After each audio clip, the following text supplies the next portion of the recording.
Hi అండి, one more mini vlog. నేను morning చేసే కొన్ని పనులు మీతో అయితే షేర్ చేసుకుంటాను. నాకు కిచెన్లో ఏమైనా క్లీనింగ్ వర్క్స్ ఉంటే నైటే క్లీన్ చేసి పెట్టుకుంటానండి. మార్నింగ్కి శుభ్రంగా ఆరిపోతే గ్రాసరీస్ అన్నీ నింపేసుకోవచ్చు. ఎప్పుడు ఖాళీ అయిపోతే అప్పుడు శుభ్రం చేసేసుకుంటాను. ఒకసారి అన్నీ వేసుకొని క్లీన్ చేసుకొని పని ఎక్కువైపోతుంది.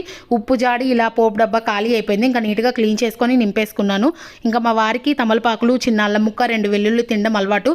ప్రతిరోజు పరగడుపున దీన్ని తింటే చాలా మంచిదంట. డైజెషన్ బాగా అవుతుంది, అలాగే ఆకలిని పెంచుతుంది, కొలెస్ట్రాల్ కూడా కరుగుతుందంట, ట్రైగ్లిజరైడ్స్ కూడా తగ్గుతాయంట. ఇంకా క్యారెట్ అయితే తురుముకున్నాను ఇడ్లీలో వేసుకుందామని చెప్పి. విడిగా క్యారెట్ తినాలంటే అస్సలు తినము. ఇడ్లీలో, దోశల్లో ఇలా వాడేస్తూ ఉంటాను. ఇవాళ రాగి ఇడ్లీ అయితే ప్రిపేర్ చేశాను. దాంతోపాటు చట్నీ. రోజు చేసుకునేది ఇడ్లీ, దోశ అయినప్పటికీ ఇలా చేంజ్ చేస్తూ ఉంటాను. రాగి ఇడ్లీ, జొన్న ఇడ్లీ ఇలా. మధ్యాహ్నానికి వంటకు కావాల్సినవన్నీ గోంగూర, చిక్కుడుగా ఇవన్నీ ఒలుచుకుంటున్నాను. మధ్యలో మా అమ్మాయిని ఆడిపిస్తూ పని చేసుకుంటున్నాను. నచ్చితే సబ్స్క్రైబ్.